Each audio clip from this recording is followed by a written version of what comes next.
sobre a indústria cultural e a sociedade de consumo. Bom dia. Eu me chamo Gabriel Alves. Eu me chamo André. Eu me chamo Caio. Eu me chamo Emanuele Galera.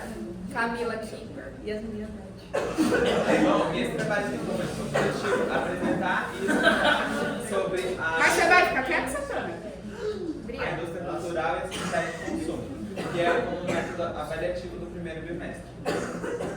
Bom, primeiro a gente vai introduzir com os pensadores desse tema, que é o Theodor Adorno.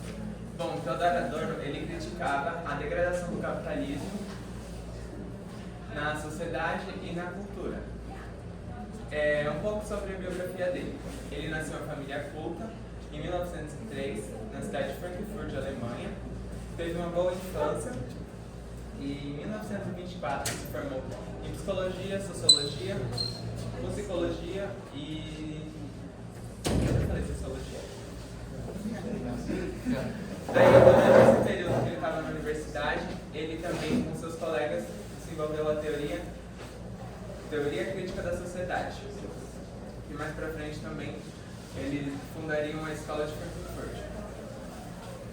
Ele, alguns anos depois, teve que fugir da sua cidade natal por conta do regime nazista, porque ele tinha ancestralidade judia e porque ele tinha alinhamento com o pensamento socialista. Aí, depois ele fugiu para as Américas, onde estudou soberania estadunidense e lecionou por alguns anos, que aí em 1953 ele voltou para a sua cidade natal e se tornou diretor adjunto do Instituto de Pesquisa. E ele faleceu em 1969 por problemas cardíacos. Bom, o nome completo dele é Theodor Ludwig Wilhelm Adorno, né? E o que ele falava? Ele falava que a sociedade ela não é completamente autônoma quando se diz conceito de arte, que ela sim depende das pessoas.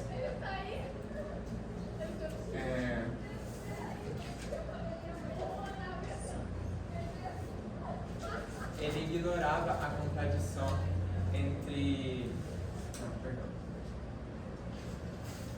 de acordo com... Ele era influenciado pela dialética de Hegel, que criticava o positivismo e a razão instrumental. E o que ele falava, por que ele criticava? Porque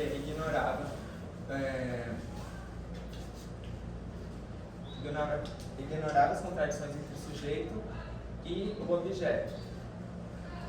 E aí também ele defendia que a arte ela se expressa muito melhor do que apenas a linguagem conceitual. Bom dia, eu vou falar sobre Max Horkheimer.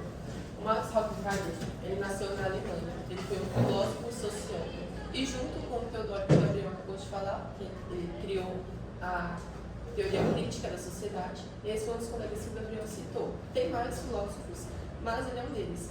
E esse filósofo, ele também tinha origem judia, ele também precisou ser exilado lá nos Estados Unidos, mas em 45 ele voltou.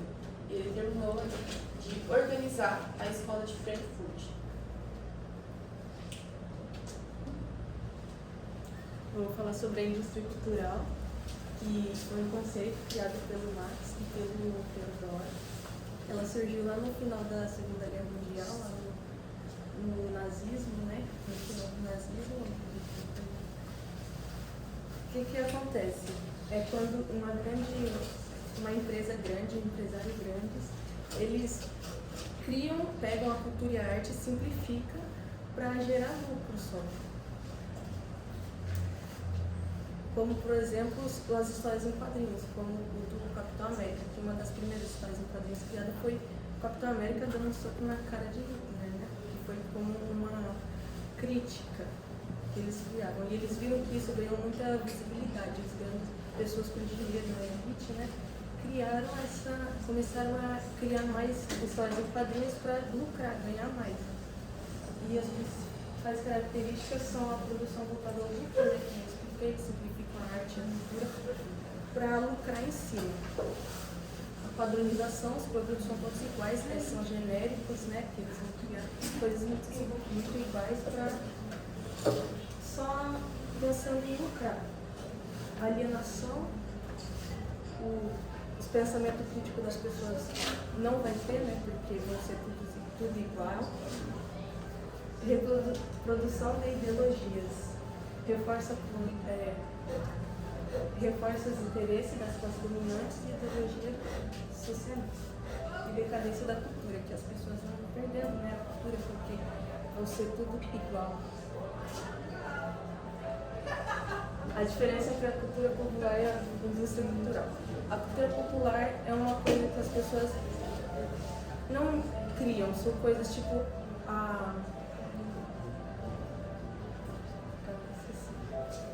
que é cultura, tipo o folclore,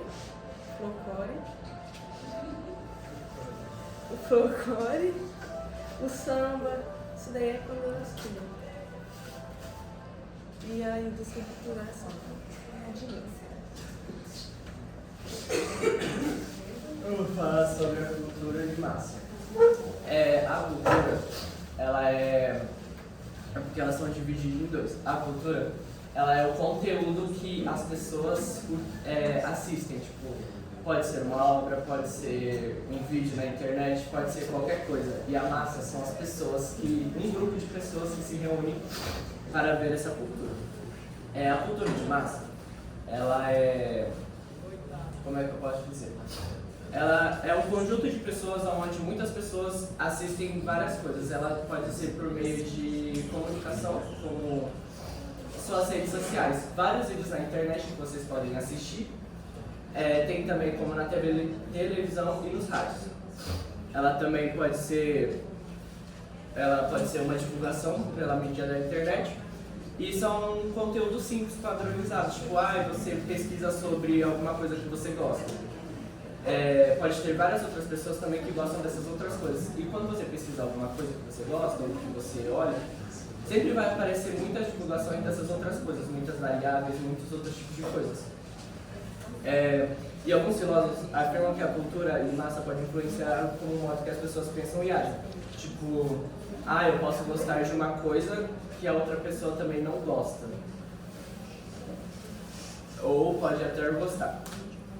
Pois grande parte da população consome os mesmos conteúdos e culturas. Tipo, cada um tem sua cultura e cada um tem seus conteúdos próprios.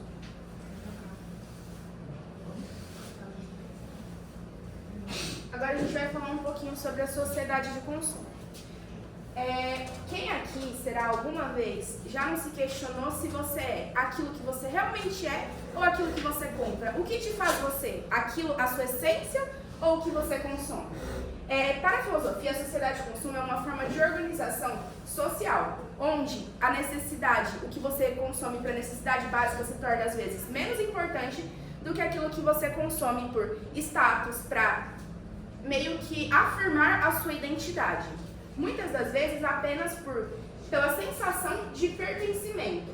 Isso se torna central na sua vida. Você deixa de fazer muitas coisas porque o consumo ele te traz essa sensação de felicidade, essa sensação de pertencimento. Por exemplo, aquela pessoa que ela tem um cachorro e em vez dele fazer um papel de um amigo, ele se torna um status. Por exemplo, a pessoa é incapaz de falar eu tenho um cachorro, ela fala eu tenho um golden. Eu tenho um shih tzu, porque não é sobre o cachorro, é sobre o que ele representa dentro da sociedade. Ou a pessoa é incapaz de falar, eu tenho um celular. Ela fala, eu tenho um iPhone. Por quê? Porque é aquilo que ele representa dentro da sociedade atual. Vai muito além do que a necessidade de fazer uma ligação, de mandar uma mensagem. Ele é aquilo, ele é um iPhone. Então, o que acontece? A pessoa, ela deixa de ser quem ela é para se tornar o que ela consome. E tudo isso apenas para se sentir pertencente. Por quê? Porque a sociedade, ela te dá mais valor pelo que você tem do que pelo que você é. Quanto mais você tem, mais alto é o seu valor. Não é sobre ética, não é sobre moral, não é sobre personalidade, não é sobre seu carisma, é sobre o que você tem, sobre os bens materiais que você consome. E aí acaba que se torna um pouco, a gente vê aqui a pirâmide de Maslow, onde ele coloca as necessidades, as fisiológicas, a segurança, as sociais, a autoestima e ali no topo a autorrealização. Acontece que as pessoas elas costumam pular esses estágios e começar aqui, normalmente a partir das sociais, e tudo isso em busca da autorrealização. Só que o que acontece? Todos esses estágios são essenciais para a autorrealização, mas elas costumam pular. Isso é a sociedade de consumo. A gente fica nessa de que a gente precisa consumir, a gente precisa ter, porque senão a gente vai ser julgado, a gente vai ser excluído e deixado de lado da sociedade. Até porque aquilo que é barato, aquilo que é acessível, aquilo que é periférico, não é bem aceito, não é bonito.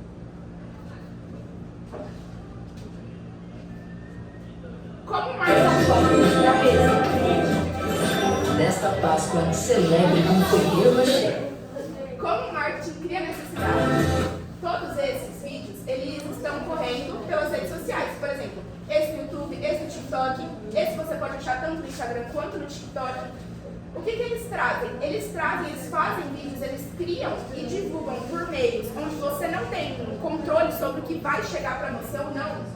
Você não tem a opção de nunca te aparecer esses vídeos.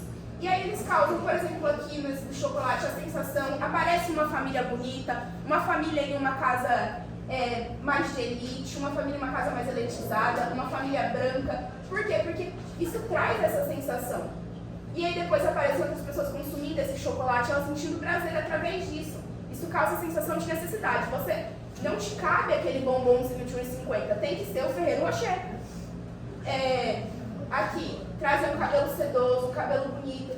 Pra quê? Pra divulgar esse produto de cabelo. E aqui também trazem essa questão de que há um desconto, há uma promoção, que às vezes não é bem uma promoção, mas você tá ali, você vê, ela cria essa necessidade de você. Você tá no conforto da sua casa, de repente você tá sentindo uma fome, tá sentindo alguma coisa, e acaba que você, sem querer, você não sentia essa necessidade de consumir esse produto, mas sem querer, esse produto ele é enviado para você de forma inconsciente. Você não está vendo aquilo chegando em você, mas ele está o tempo todo sendo enviado, sendo enviado, sendo enviado. Porque hoje a gente não serve mais para viver, a gente serve para consumir. A gente serve para enriquecer quem são os produtores e trabalhar para isso. A gente não tem mais lazer, a gente não tem mais as coisas, a gente só serve para consumir, consumir, consumir. Enquanto a gente não parar para refletir sobre o que a gente consome e se a gente consome por necessidade ou por status, isso não vai mudar. Agora, sobre a alienação, bom, ela está junto com todos os outros aspectos que foram citados antes, né? Só que, bom, a alienação, na verdade, ela, em grande parte, é uma ferramenta que, com essa ferramenta, você consegue chegar, por exemplo, igual ela disse, a falta de crítica sobre o que você consome, a questão da necessidade. E aí, o que acontece? Uma das primeiras características da alienação é a padronização da cultura. Ou seja, todo mundo sabe que, por exemplo, chega a época do pistache, tudo é de pistache. Época do morango do amor, tudo é morango do amor. É gloss do morango do amor, é creme de morango do amor, é tudo de morango do amor. Por quê? Isso é muito vantajoso, porque no momento que tem um produto e gera aquela necessidade, tudo que é perto desse produto também é de um interesse da gente. Então, por exemplo, se agora, vamos supor, igual eu falei, né, o Labubu, por exemplo, tá na moda, se fizer um gloss com o chaveiro do Labubu, ele também vai ser de interesse das pessoas, porque tá na moda. Então, assim, essa é uma ferramenta que é muito importante, infelizmente, para a manutenção das massas sempre se continuarem consumindo sem questionar. Por quê? Porque no momento que todo mundo está fazendo música sobre isso, está todo mundo consumindo sobre isso, a gente deixa de questionar e criticar, porque é algo que está toda hora aqui. Por exemplo, a gente não fica questionando todo dia o penteado dos outros, a ordem da merenda, a gente não questiona essas coisas, porque são coisas que estão no cotidiano. Então, quando alguma coisa é implementada na cultura ou no nosso dia a dia, a gente simplesmente deixa de questionar, sabe? E tem também o consumo como identidade, que está muito ligado com o que a Manu falou, que a gente não é o que a gente é. A gente é o que a gente consome e o que a gente é, que é o que a gente chama muito de identidade, né? Então, novamente, reforçando que isso é interessante para quem? Não é pra gente que consome, não é pra gente que compra. Todo mundo tem um iPhone, não necessariamente porque eu também tenho iPhone, e eu já ouvi muita gente que tem iPhone e fala assim, eu acho que é mais por status, mas tem e continua consumindo. E isso não é benéfico pra gente, é pra quem lucra, entendeu? E é uma coisa que, assim, como eu disse, por causa da padronização, aquilo é tão implementado todo dia pra gente, que aquilo é bom, que aquele é o melhor. Se você tem um celular menor, é o pocket, é a mandioca que tá esquentando e vai pegar fogo, o celular, entendeu? a gente começa a achar que aquilo é uma necessidade, ou às vezes a gente tem aquela dúvida, tipo, será que é isso mesmo? Será que o iPhone realmente é tão bom? Será que aquele gloss de Labubu é tão necessário? Gloss Só da que aí... Francine, R$100. Gloss Exatamente. O gloss da Francine. Ai, a Francine penteou o cabelo. Gloss de cabelo. É tudo assim, entendeu? Gloss de tudo. Só que continua tendo, por quê? Porque continuam comprando, porque continua sendo vendida a necessidade e a gente continua consumindo. Aliás, todos nós.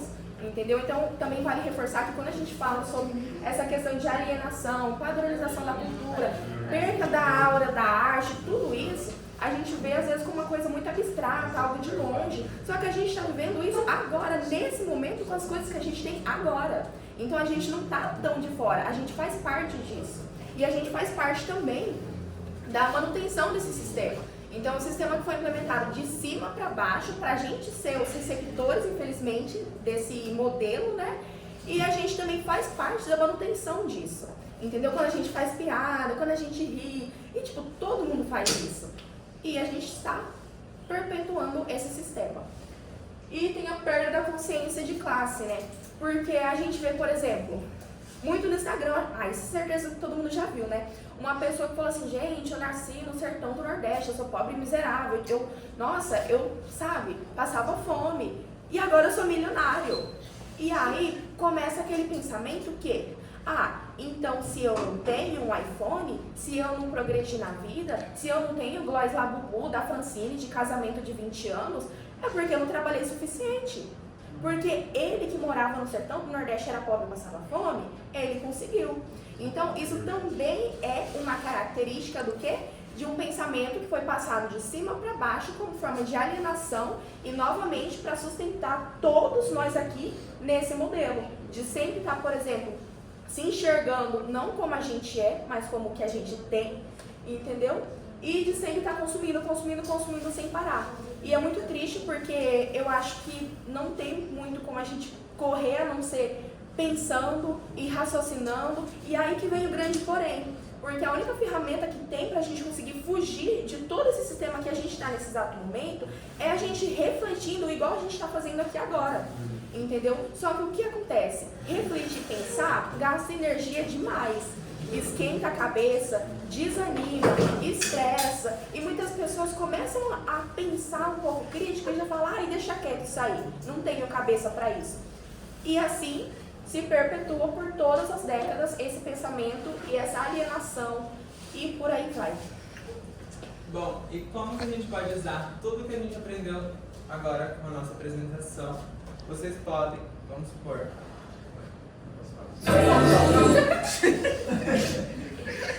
com essa fala de Theodor Adorno, o homem é tão bem manipulado e ideologizado que até mesmo o seu lazer se torna uma extensão do trabalho. Você pode usar isso como assim, a cultura de consumo e a indústria cultural, elas estão fazendo que o homem, no seu lazer, ele busque o trabalho, porque ele é influenciado pela compra de algum produto ou de outras coisas desse sentido. E agora eu quero fazer uma pergunta para vocês. Vocês são consumidores livres ou consumidores manipulados? Manipulados pelo o que vocês assistem, por o que vocês consumem ou não? Depende. Como a Kiefer falou, vocês utilizam o iPhone, que é uma marca muito conhecida, vocês compram coisas da Francine Elk, ou falsificadas só por causa do estado. Ou o chaveiro de Labubu, que você comprou porque você tem TikTok, nunca mais pintou. Essas coisas que estão em alta e sobe e vai, as tendências. Vocês entram na tendência ou ficam no que você já é? Saia de couro também é moda, cropped já foi, batom mate. Pode falar, Bruno. Eu acho que, querendo ou não, a gente acaba fazendo tudo isso, às vezes sem perceber. E acredito que todos nós, a maioria, é a tendência, né? A gente, por exemplo, como a Tama falou, a gente vê, às vezes até mesmo consumindo o morango do amor, por exemplo, quem não teve, se não experimentou, teve muita vontade de experimentar. Porque também faz um pouco aquele efeito manada, né? Você vê todo mundo indo, você sente a necessidade de participar também. Massa, né? Massa. É igual tá chegando a Páscoa.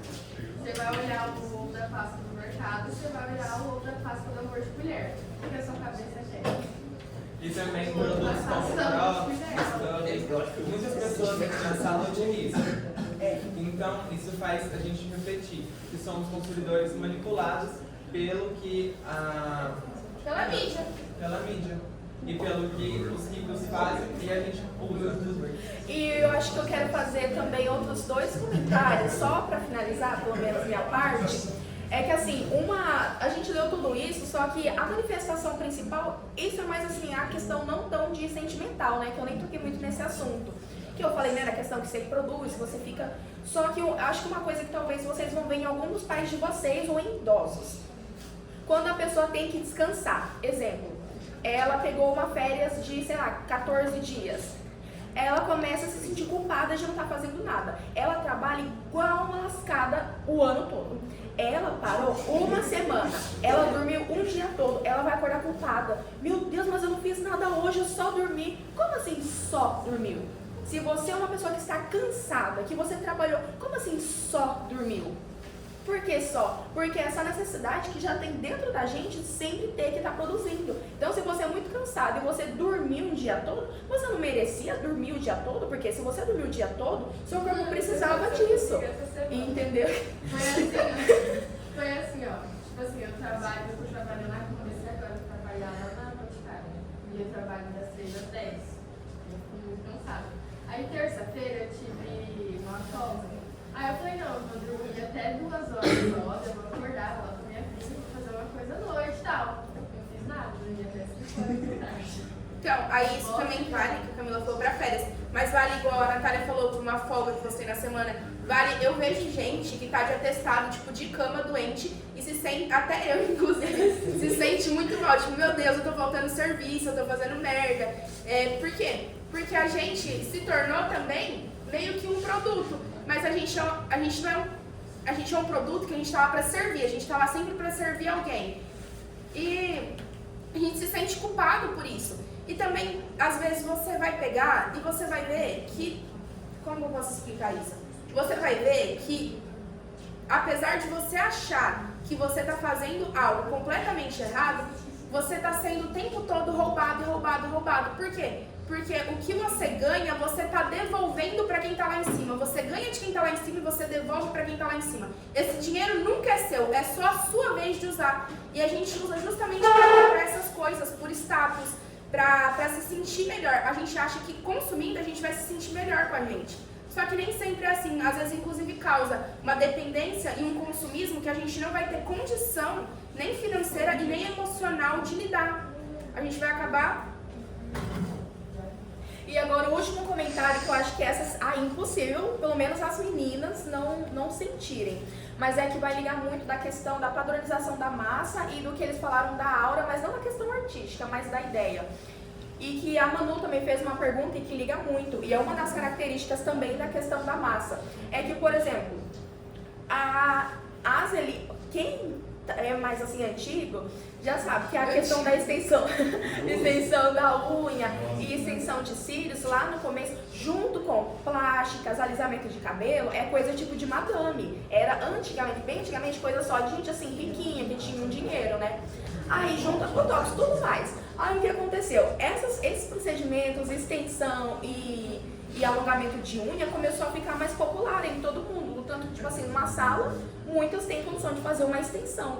E aí, nesse momento em que popularizou, aí começou o contrário. Aí começou os vídeos das madames falando assim, se você é elegante, não use extensão de cílios, não use unha desse tamanho, use unhas pequenas. Sendo que até um pouco tempo atrás, quando as unhas grandes e extensão de cílios não eram acessíveis para a população, era coisa de madame, assim como plástica, entendeu? Então, é uma questão da padronização da massa. Então, agora, por exemplo, todos os ricos estão consumindo isso. Aí agora, nós daqui também já estamos sendo bombardeados com a ideia que o legal é uma pessoa com a unha mais curtinha, uma coisa mais naturalzinha. Então, assim, é também uma coisa pra gente refletir sobre os padrões também do que está sendo vendido também na área da beleza, que eu acho que a gente acaba visualizando mais no dia a dia. É meio que como se só um pudesse ter, isso. E aí quando fica popularizado, meio que perde valor. Aí é brega, aí não é elegante. Assim, Quando o padrão é alcançado, o padrão é trocado. É como eu falei, quando algo se torna barato demais, quando algo se torna acessível à periferia, deixa de ser bonito na visão das elites. Porque se eu tenho a mesma condição de usar a mesma coisa de outra mulher que tá lá em cima, então não é uma coisa mais legal pra ela, não faz sentido. Porque eles têm muito essa sensação de exclusividade. E se deixou de ser exclusivo, deixou de ser interessante. É isso. Vamos, pessoal.